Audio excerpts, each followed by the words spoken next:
महागठबंधन की बैठक पिछले कई घंटे से चल रही है। इस बैठक में कई सारे महत्वपूर्ण मुद्दे पर बातचीत हुई।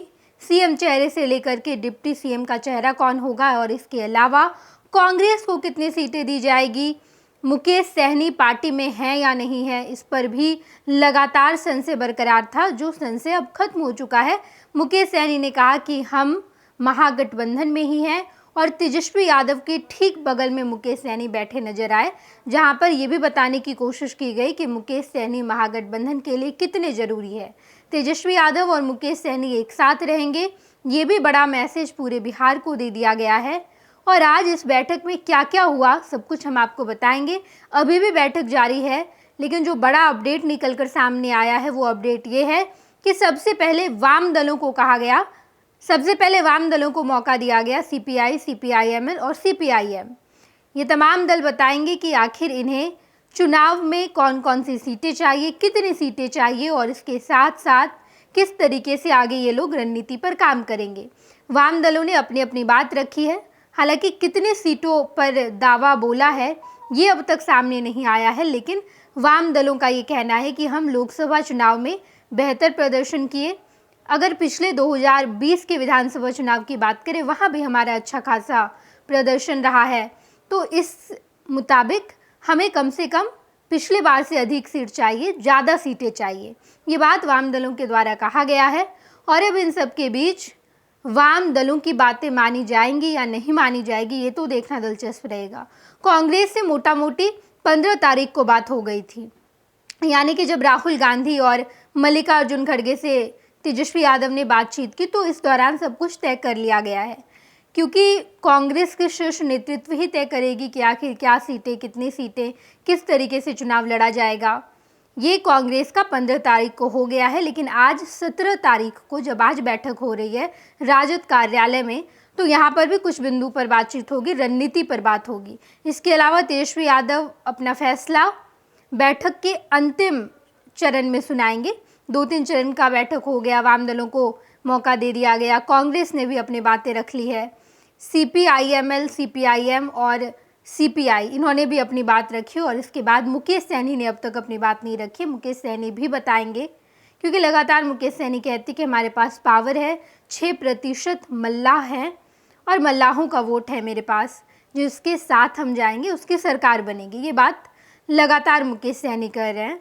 और इन सब के बीच मुकेश सहनी तेजस्वी यादव के साथ नजर आए तो पूरे बिहार को एक मैसेज जरूर दे दिया गया है कि मुकेश सहनी महागठबंधन में बने रहेंगे, एनडीए में नहीं जाएंगे। अब तक जो खबर निकलकर सामने आई है उस खबर के मुताबिक वाम दलों को अच्छी खासी सीटें चाहिए, पिछली से अधिक सीट पर ये लोग इस बार चुनाव लड़ेंगे।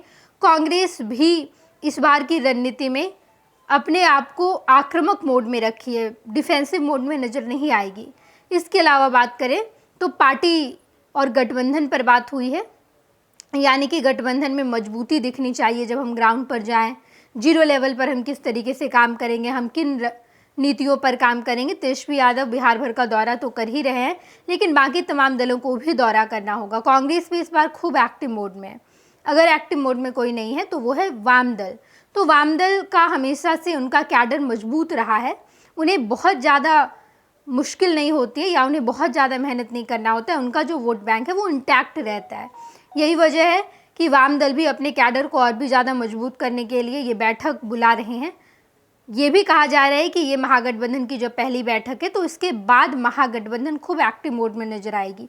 इससे पहले आप तेजस्वी यादव को एक्टिव देख रहे थे, राजद को एक्टिव देख रहे थे, इंडिविजुअली कांग्रेस को एक्टिव देख रहे थे, लेकिन अब आप महागठबंधन को एक्टिव देखेंगे। कई सारे मुद्दे पर बातचीत हुई, सीएम चेहरा कौन होगा, इसके अलावा डिप्टी सीएम पर भी मंथन हो रहा है। हालांकि डिप्टी सीएम पर अब तक बात नहीं बन पाई है, तेजस्वी यादव मुख्यमंत्री के चेहरे होंगे। इसके अलावा जो बैठक में ढेर सारे महत्वपूर्ण बिंदु पर बात हुई वो ये हुई कि पार्टी को मजबूत कैसे किया जाए, महागठबंधन एक साथ इंटैक्ट कैसे रहे, मजबूत कैसे रहे, इन तमाम बिंदुओं पर बातचीत हुई। कुल मिलाकर आज की बैठक सीएम चेहरा, इसके बाद सीट शेयरिंग और इसके अलावा पार्टी की मजबूती पर था, महागठबंधन की मजबूती पर था, जिसमें से 1-2 बिंदु पर बातचीत हो चुकी है।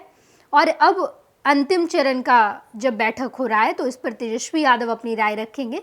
तेजस्वी यादव ने पूरे बिहार का दौरा किया, लोकसभा इलेक्शन के समय भी उन्होंने किया था, अब भी कर रहे हैं और तेजस्वी यादव का जो आउटकम है इन तमाम बैठकों से, इन तमाम यात्राओं से, वो तेजस्वी यादव बाकी तमाम घटक दलों से शेयर करेंगे और उसके बाद एक ठोस रणनीति तैयार की जाएगी। बैठक खत्म होने के बाद क्या कुछ निकलकर सामने आएगा, सब कुछ हम आपको बताएंगे। आप देखते रहिएगा first Bihar Jharkhand. Panorama group, जो सोचता है वो करता है। आपके अपने सपनों का आशियाना। ये लो मुंह मीठा करो, आज मैंने अपना जॉब छोड़ दिया। अब हम पूर्णिया वापस जाएंगे। जॉब छोड़ दिया है? मतलब ये घर कैसे चलेगा? हम करेंगे क्या? और माँ बाबूजी क्या बोलेंगे? इसलिए मैं एक और मिठाई का डब्बा लाया। अपने बिजनेस के लिए लोन अप्रूव हो गया। अरे लोन अप्रूव हो गया वो तो ठीक है, लेकिन पूर्णिया में हम रहेंगे कहाँ? अपना घर भी तो नहीं है वहाँ। इसलिए तो एक और मिठाई का डब्बा अलग से लाया हूँ। हमने पूर्णिया में घर ले लिया है, पूर्णिया के ई होम्स पैनोरमा में।